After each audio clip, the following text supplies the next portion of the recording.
One is, when we did put a computer in the hands of 1 billion people, which made the cost of collecting data and moving it around, and we built the cloud, which made analyzing it a lot more lower cost. So it opened up just a lot of possibilities to automate things that just weren't economical before. So that created a lot more activity. Now, a lot of these were very superficial. I wouldn't call them technology companies as much as an application, right, versus solving fundamentals. So the problem we had is everyone chased those types of opportunities. And the real fundamental science, certainly I won't speak for the life sciences, but I'll speak for sort of IT and computer science, was largely ignored. It does, not completely, but it just, the firms themselves moved away from partners with deep expertise in the science to really more the marketing and consumer sides of things. So there's basically this sort of hole on the funding cycle for those solving more fundamental problems. They have different return characteristics, different type of risk profiles. So I think the state of it is that there's a gap relative to what was historically filled by venture capital in the 80s and 90s, right? As an individual, I try to work that gap, right? Be more of a science-based investor, work on some harder problems. I think that's what we're going to find is if we don't fill that gap, we'll run out of our seed corn, so to speak, which fuels the next set of interesting innovations.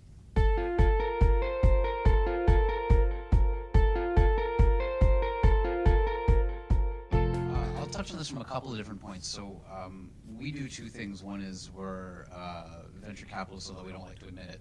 And the other thing is we have an internal group of entrepreneurs where we basically launch the vast majority of our companies.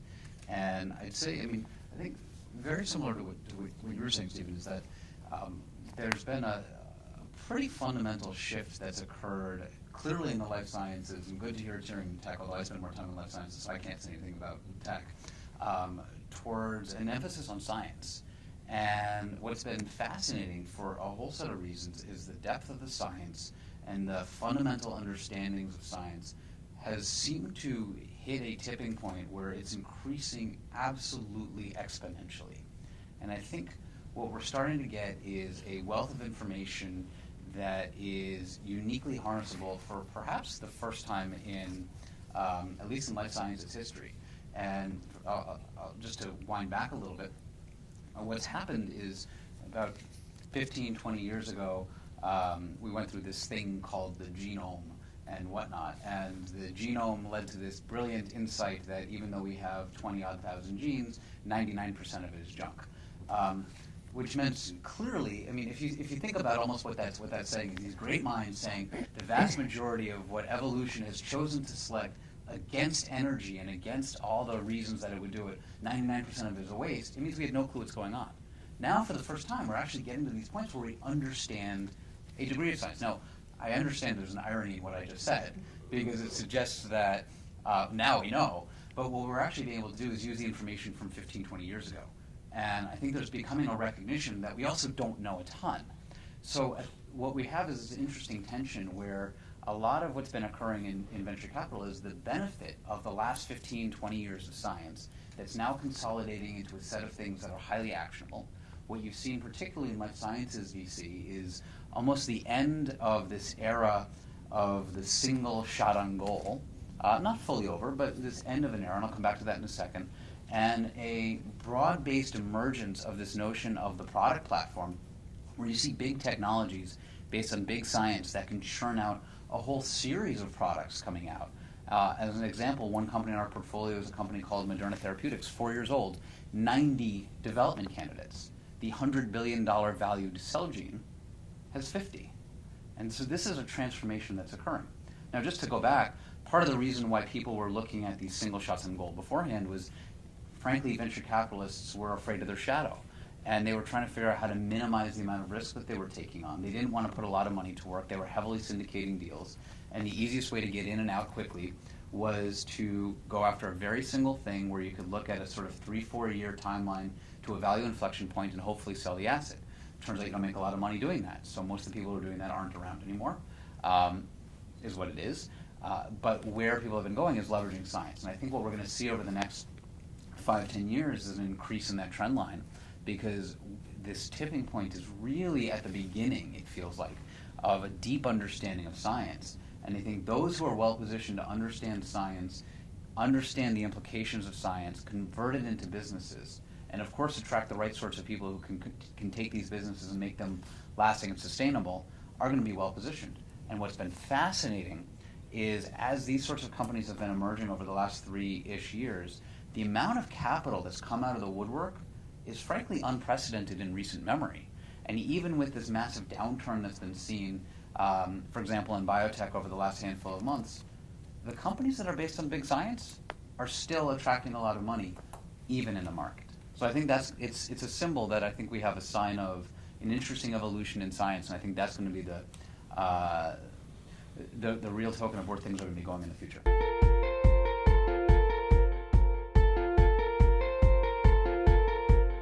A big challenge in biotechnology is really going back to the timescales of development and sort of startup to IPO, especially if one looks at therapeutics. For example, there can be very long timescales from when a concept may move out of academia to be, sort of a non-academic problem anymore, where it's not really fit for the halls of academia for a research project for a student, for example, to the time that it might actually emerge into a viable product. So I think one example of that I'll give you is Oxford Nanopore. That's a British company that makes a handheld sequencing device. So Hagan Bailey was a faculty in Britain who basically had this idea to use a protein nanopore, which it might be a bit too technical here, but a way of basically sequencing our genome in your hand.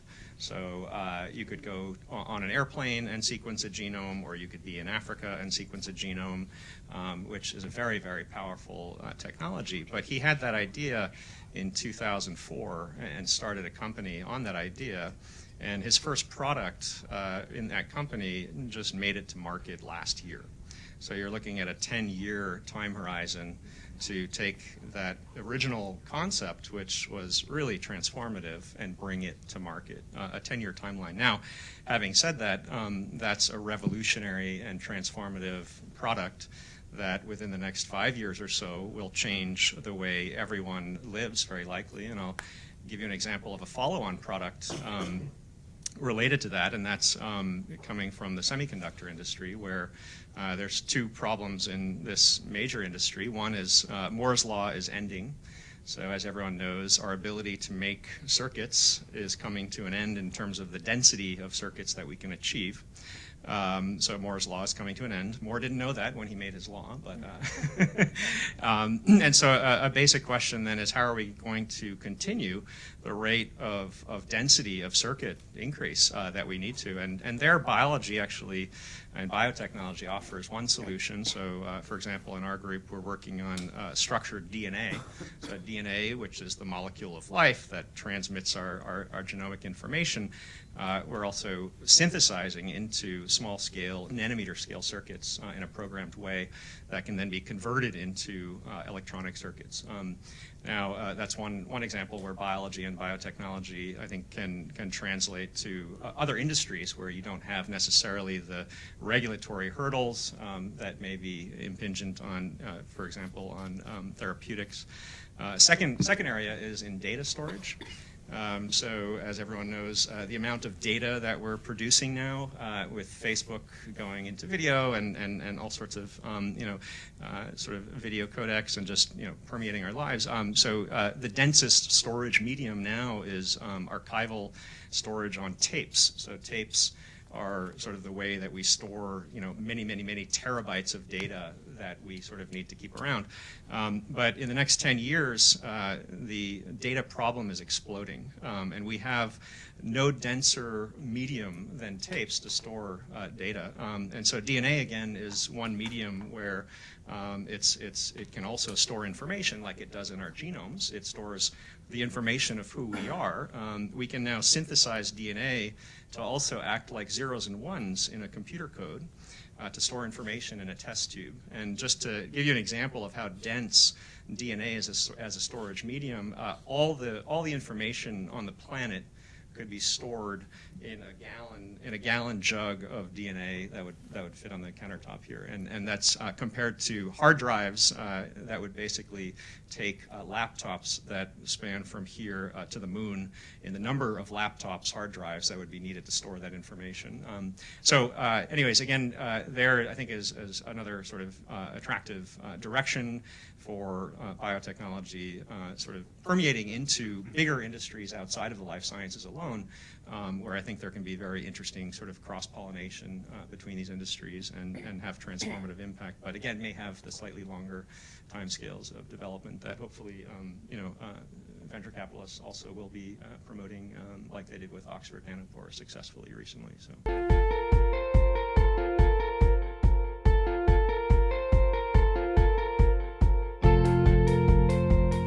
Preliminarily is that I've noticed in my practice, particularly the last 5 to 8 years or so, the nature of transactions that primarily U.S.-based life sciences companies have been doing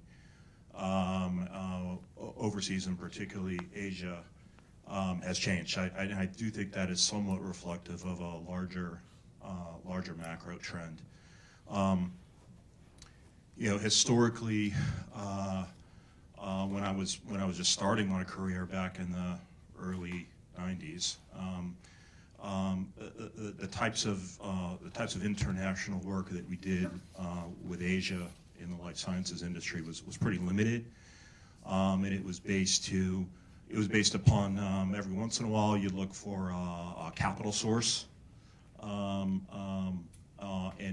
periodically you'd look to source certain materials that you needed to develop the company, whether it was biotechnology, reagents, or life science tools. As the Chinese economy has matured over the last couple of decades, I've seen in my clients much more of a focus on China as a market to sell products, rather than as a place to source products or a place to manufacture products. And particularly as it relates to more capital-intensive type products, in life science tools in particular, that's where a major percentage of growth in emerging technology clients is coming from, that I've seen in my practice. I use one example, a client that was in the life sciences tool space, manufactured a machine which essentially measured cell metabolism, in particular oxygen consumption. You'd use it in clinical trials and other types of cell assays. Company started in 2001, and achieved a modest degree of success in penetrating the U.S. market, but was always subject. Basically, they hit a ceiling because what they made was so expensive. At the time, it was $500,000 or so per unit.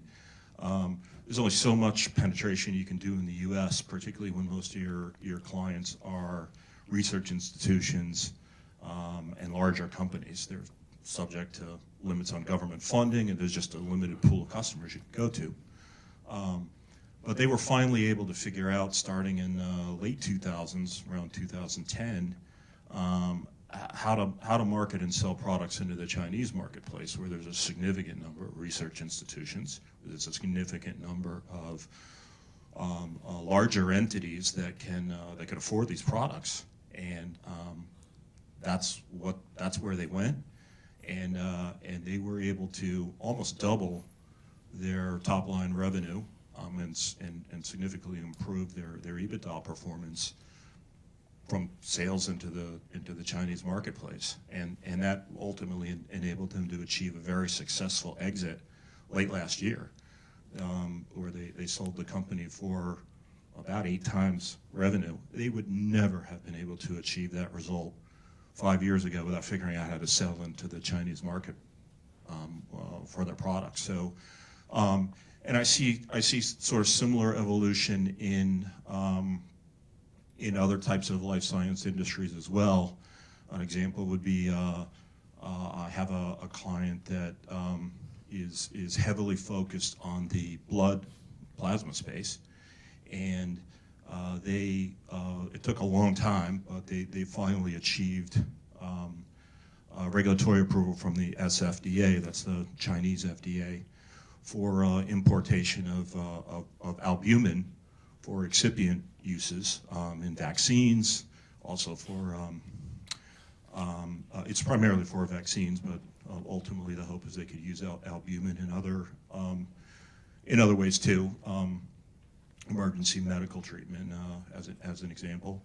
But the entire growth strategy of the company is based on sales into the Chinese marketplace. So, just hitting on a theme, I think that's been a major evolution that I've seen in life science companies that I work with, is the nature of focus on the Asian and Chinese marketplace in particular. As to complications, well, I guess the biggest thing I would say that it is not, from my experience, the easiest regulatory environment to work in. The company I mentioned that is importing manufactured albumin into China, the SFDA approval that they achieved took the better part of 5 years. And what we found was where we, in addition to national level approvals, there are also regional and local approval that is needed just for opening up an office. And how easy or how difficult that was to do depended in large measure on which district you were in and who you were asking.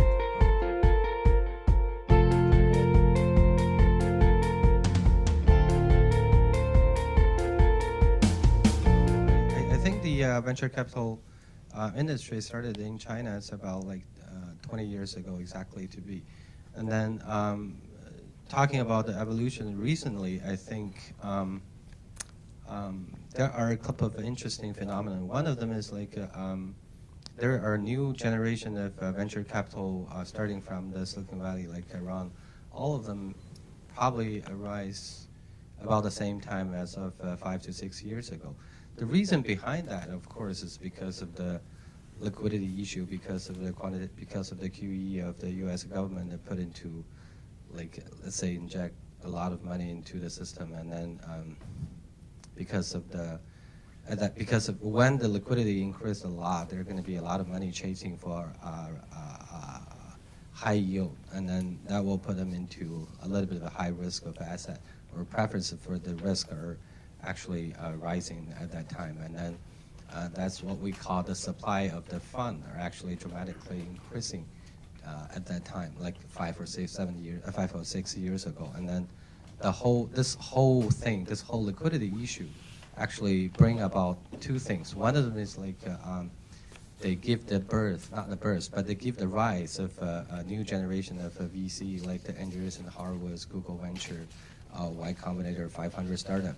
Exactly, they emerge about 5 or 6 years ago, and then come across very faster growth during the past 5 years.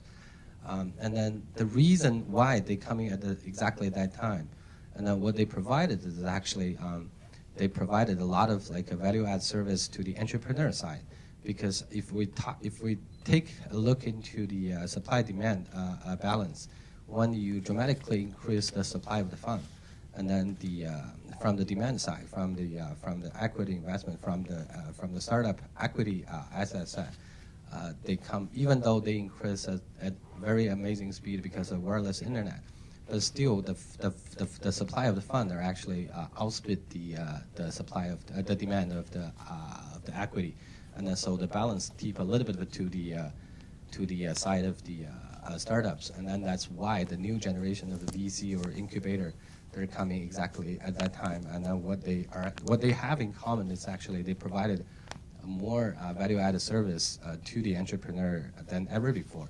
And then that's the reason behind that. Of course, the other phenomenon is like during the past 5 to 6 years in the U.S. side, along with China as well, specifically in the dollar-backed VC or PE in the China side as well.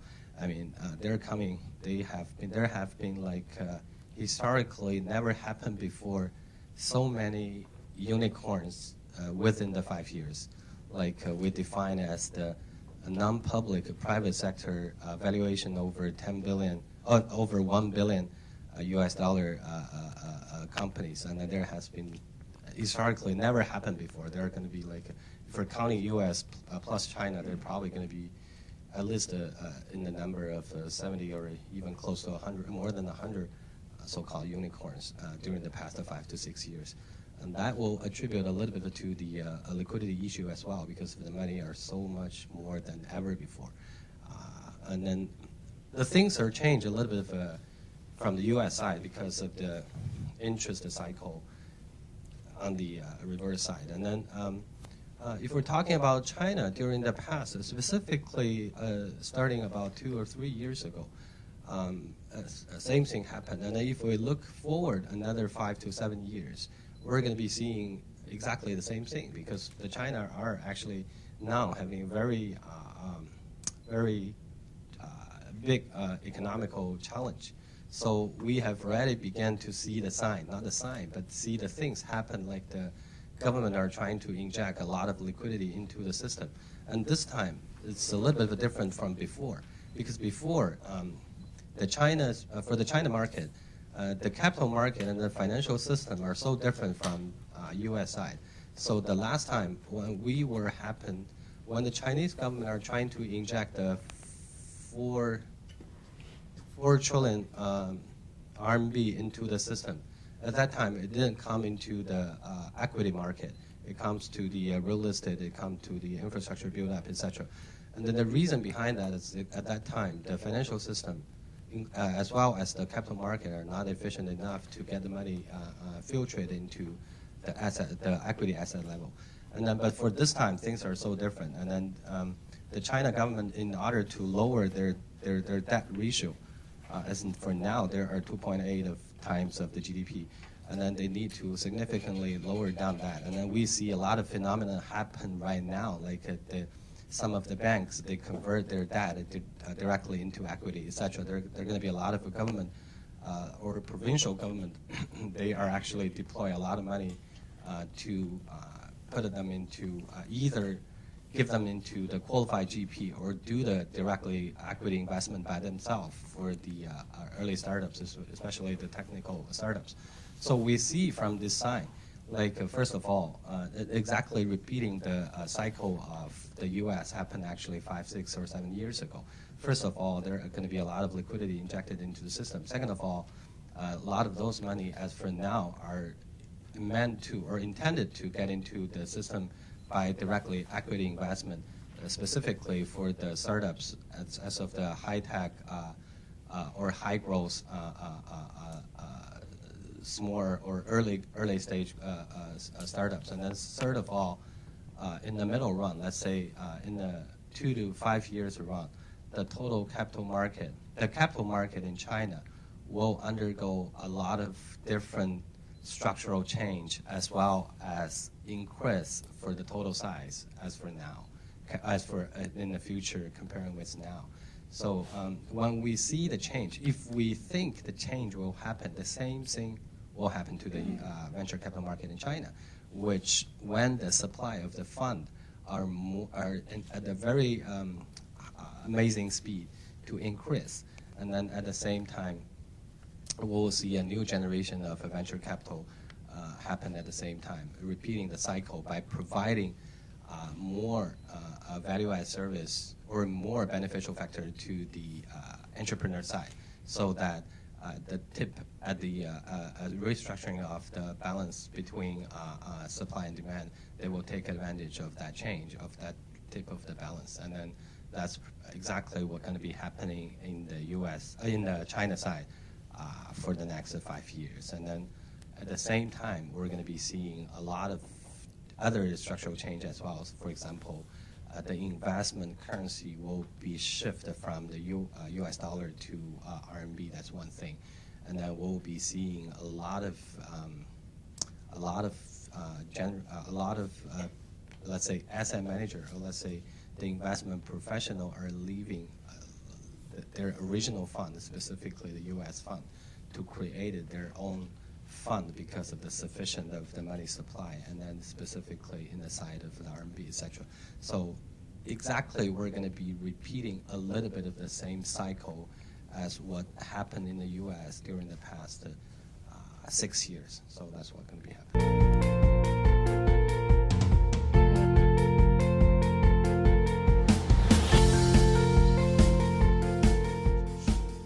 在刚刚被前几年被陌陌缩短到3 The 年。 Chinese entrepreneurship market is really going very fast, even though the data I provided might not be accurate.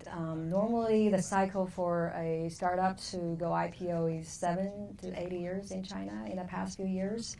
But last year, it was shortened to 4 years by a Chinese online internet company. And then last year, another online dating company in China 也有到 gone IPO 200亿美 in 3 金以上 years. 的公司 So that was the 是非常 shortest 之快。 cycle for startups in China. And 有很多的 everything is 创业 going 公司 really 其实很 fast. 快 And 地 now 到 they 一个 have B 轮 C the 轮 internet company 也会 startups 死掉 gone up 快 to 地 $20 million US 直 dollars. 接轮到 Is 死 not 有很多确实非常 or 快 like 速的从 numerous 创立的 startups in China starting as a market valuation of 20 million RMB, but immediately rise to 非常多。 300 million, in a very short time in China. It's 有 not 很多的创业公 it's 司 very popular. It's not like a little phenomenon. Yeah, however, the competition there is also quite severe. 出现很多问题。 And earlier he said that a lot of in a similar field, and after competition, only one finally survived in that small, industry. And some startups get the A round and never gone to B or C round. Huge, it's very tough market in China. I'll give you an example of how fierce competition the Chinese market is. For example, in one small industry, there might be 6 players in the market, and the number 1, number 2 beat all the number 3, number 5, number 4, and all the other competitors has died out of the market. And then the number 1 and the number 2 has to merge together in order to survive in the market. So in China, for our investors, normally you have to invest only the top number 1 and number 2, and if you invest in anybody after, you may not even get a return. They will die very soon. 只是赚几倍的。 And for him, mobile internet is going so fast. That is why right now on the market, 1 year equals 5 years equals a generation in the past. And in China, everything is 3个 moving 月相当于 very 过去的1年， far than you 而现在 expect. 的1年相当于过去的5 In 年。 China, 而现在5年就是一 the 个时 market 代。 is more of like entrepreneurship, startups, while in the U.S. it's more like real innovation. 更多的 So in the U.S., in China, in the U.S. you might be doing something from 0 to 1, so inventing something from 0 to 1. But in China, all the market is probably market application. They're doing 1 to 1到 N 的时候， N, 那这 like 样的话就是处 multiply. 在一个非常竞争 So that is why the competition is very fierce.